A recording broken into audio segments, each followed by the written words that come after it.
Pounds money takes care of pound, naira takes care of naira. So it's not going to be. By the time, do you know how many people brought back their children from school to come and school in Nigerian University? Do you know how many people have to let go of their houses in the UK, in the US? People that have relocated. I can tell you stories, fact and figure. I pastor thousands of people, so I can tell you stories. These are not real life. People that had houses in London, that come to Nigeria, and they were still paying their mortgage. And mortgage in London then, they were paying mortgage of 2,000, and 2,000 was just 5 million naira. So every month they're just sending 5 million in 2,000, and then all of a sudden, it became something else. All these people that did japa, do you know what they're going through? Better don't envy anybody.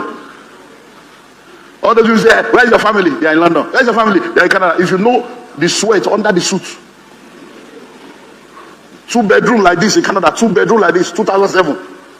$3,000. So somebody that the $3,000, so with 5 million from Nigeria, when you change it to dollar, they'll pay car, this, pay that, you are good. Now,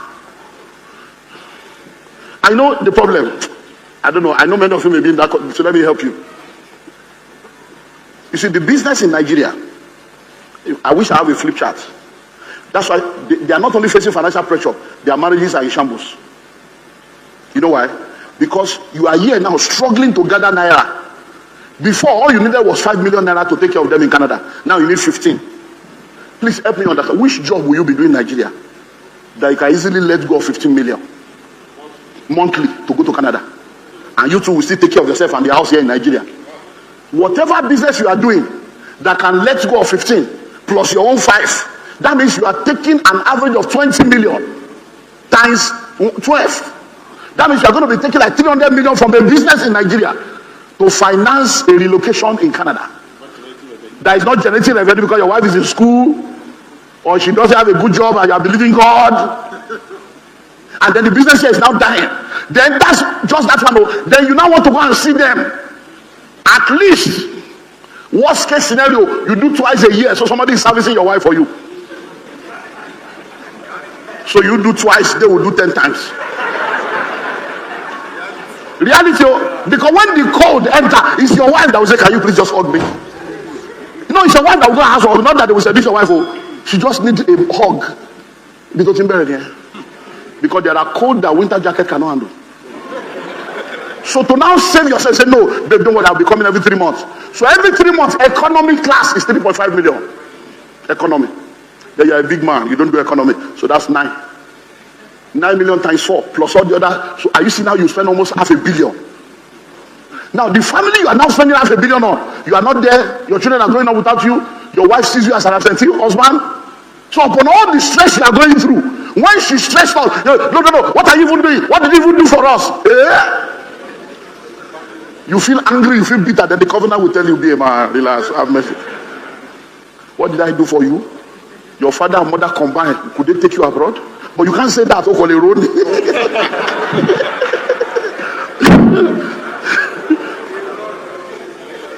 Hello? Then you now finally say, okay, maybe I will go twice. And that twice, maybe it's 2 weeks. You now land. The day you land, you are coming with fire to enter the website. And she's waiting to tell you all the problems that has happened before you came. So when you now come home, my baby, is that why you came? Is that why you came? You're not even asking, everything is sex. Is it food? Now food, oh. I'm telling you things we have to be dealing with in counseling. So for the first 1 week, you are keeping malice.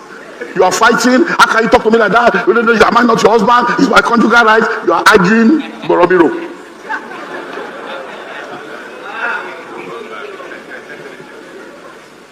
Then maybe it's not a day or 2 before you go. You now say, hey, let's do, so that you not say I didn't give you. It's not as if they are doing you a favor. As if you are now one useless boy. The humiliation of marriage.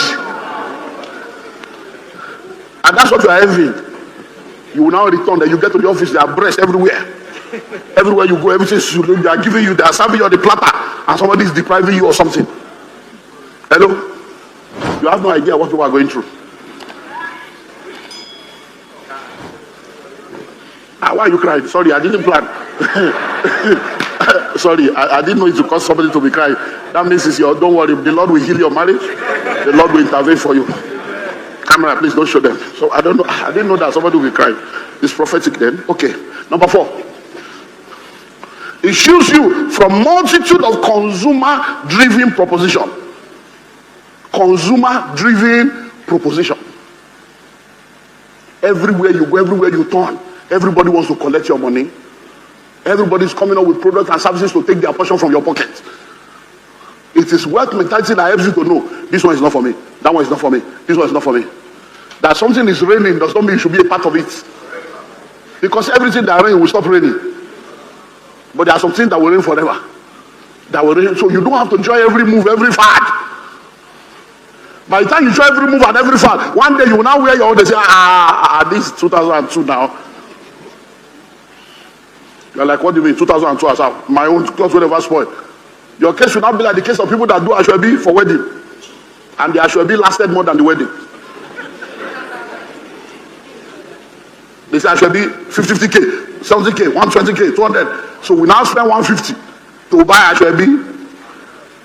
Then 2 weeks later, you now say the marriage is no more, respect our privacy. Otishi, just the play. Which privacy? Respect your privacy. When you were selling cloth to me, did you consider my privacy? When you brought it to social media, it is no more a private matter. It's now our matter. We are social media in-laws. Respect our privacy. Please, nobody should wear the clothes, not to save us of the trauma of the pain. I shall 150. Tailor about 15,000.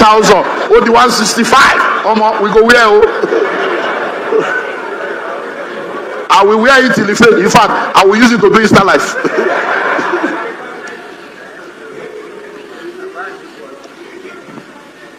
So when we talk about wealth, there are 7 components of true wealth. Riches are cash-based, but wealth is asset-based. So developing a wealth mentality, you need to understand what real wealth is. Wealth is not about cash or money. That's just one out of the 7 dimensions. When you say a man is rich, it's because he has money. When you say a man is wealthy, it's because he has assets. Any fool can be rich. Some people are so poor, all they have is money. You can be a kidnapper and have money. You can sell human organ and have money. You can be an armed robber and have money. You will be rich, but that doesn't make you a wealthy person.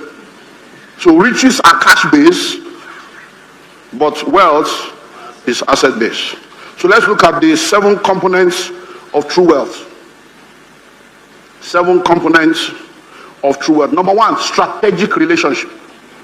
Strategic relationships. Multimedia, are you people on break? Strategic relationship. Now please listen. Who are your friends? Which monkey is in your cage? Hello? Now, choose your monkey. Tell them, say, choose your monkey.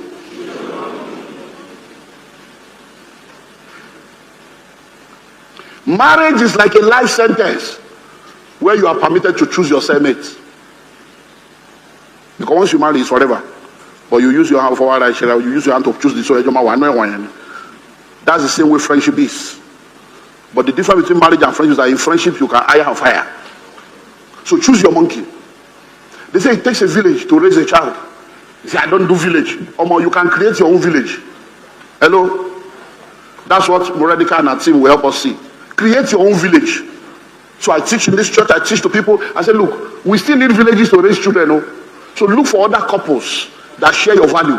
Let's come together, 5 couples, and sit down and say, look, as a family, we want to be our village to raise our children together. These are our values. If you see my daughter doing anything on social media, tell me. Don't say you don't. Tell me. If you see my son, Bami Koniko, give people permission to be your village, to help you raise your child.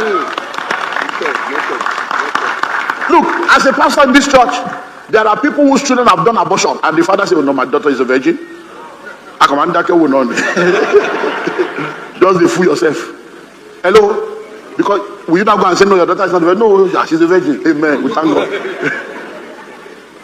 That's the so you need strategic relationship.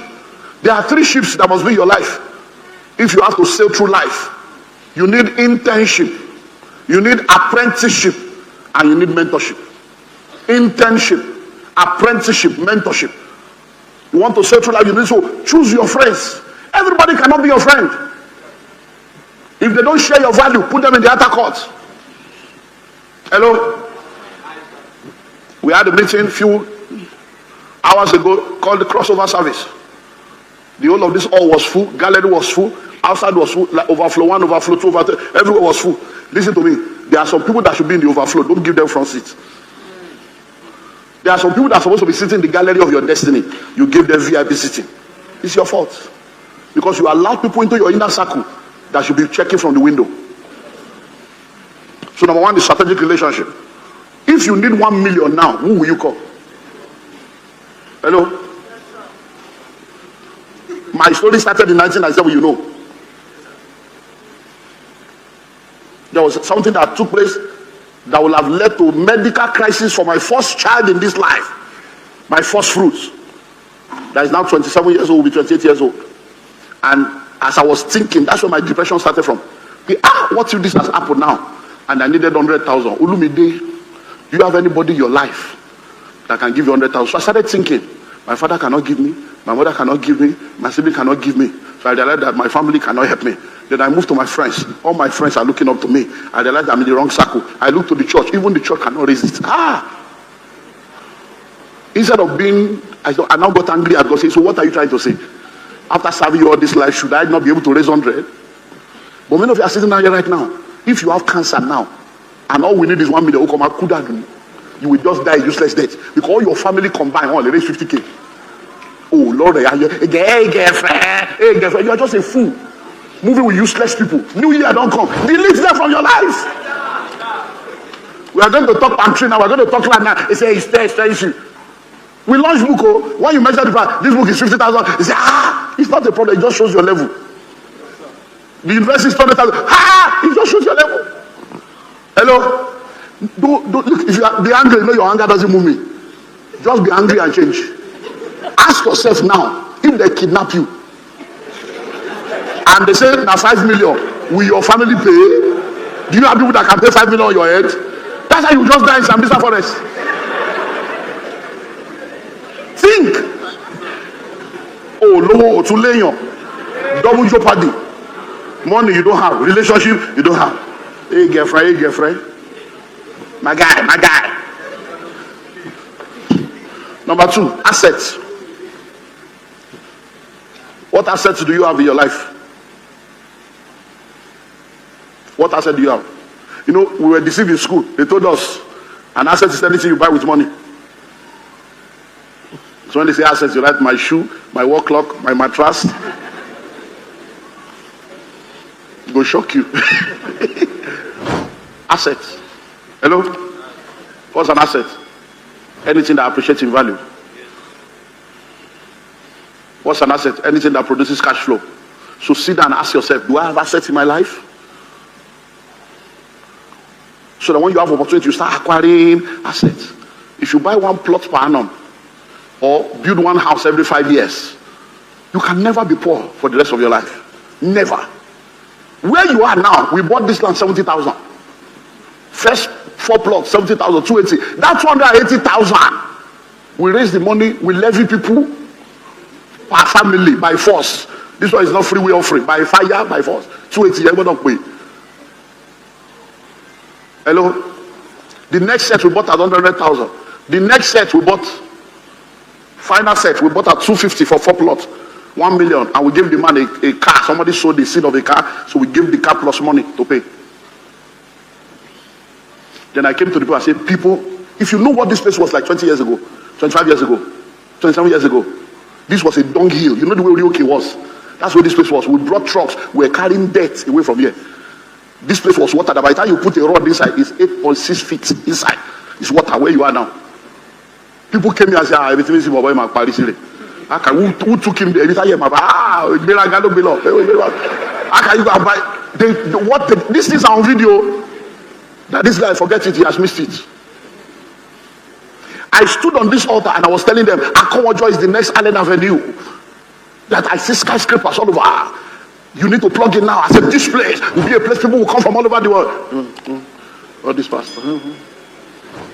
We still showed the video on Sunday where I was prophesying, pouring oil. I see building. I see house. We still showed the video of 25 years ago when I was prophesying of what will happen in Akowojo. You were looking at me. I stood on the pulpit and I told my member, I said, all the land on this street, all of you, if you have money put together, go and start buying. Because very soon, I was going to toilets You know, all of us were sharing toilet. The toilet was behind you. We were all sharing toilet. So I went inside the toilet. They were talking about me. Say, Pastor, you come and all about Delhi on it. And it's what they were talking about. Oh, wow, boy. They were talking about me. Develop. Bountifully. Now, can you imagine this pastor? He's deceiving us. We should go and buy this bush. Then later, he will now come so that we can help him develop the place. Then later, he will now tell us to sow it back. Not one of my member, but from here all the way to the road, not one of my church member, but land here. From here all the way to the end, not one church member. I didn't have money too, so it's not as if I was rich. But I kept thinking, Lord, I must not miss this opportunity. So when I started making money, I started looking for land on the same street. I bought my own 500 per plot. You see a building there now. It was just last year we completed a building on it. I bought my own 2007. Almost 8 years after I told the people. Me too, I didn't have money, so it's not as if I had the money. But if you have 50 million now, you can't get a plot of land here. 70,000. And many of the people there, they are still poor now. They are still here, they are still my member. We still see each other. They are still poor now. Hello? Oh, yeah, wisdom, come. Let's talk your story. You see this boy, where is this?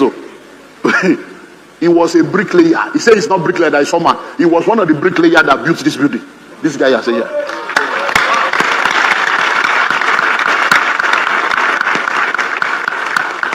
As at 2013, this person says so. When he got married, you saw the story he was talking about his wife. That's his wife, is my own younger sister, my last born, I married. When he was getting married, he did not even have money for wedding. To marry we gathered money, the family sat down. I said, look, this guy is a Christian. That's the most important thing. Let's support this. He's born again.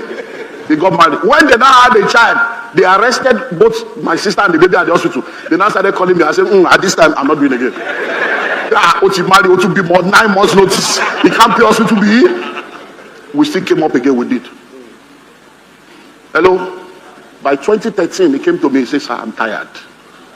I've tried everything. Nothing. I said, look, what we are teaching is what you will do. I said, so we have a transformation conference coming. Anything they tell you to do, just do. And then, one thing after this. So when people talk, I just laugh. Pastor Matthew raised like 4 offerings in one service. 4. 1,000 times more. Where I sat down, he was coming out for everybody. What is it? I said, does it mean you should come out for 4? You want to listen? But immediately after that meeting, he said, sir, an idea has come. They are my staff selling for me, agents. It's now you who call it realtor. They'll be selling to collect commission. He said, I have an idea. That's how they started. Today, now, as at this, now they have done multiple billions. 25 alone, multiple billions. Consider.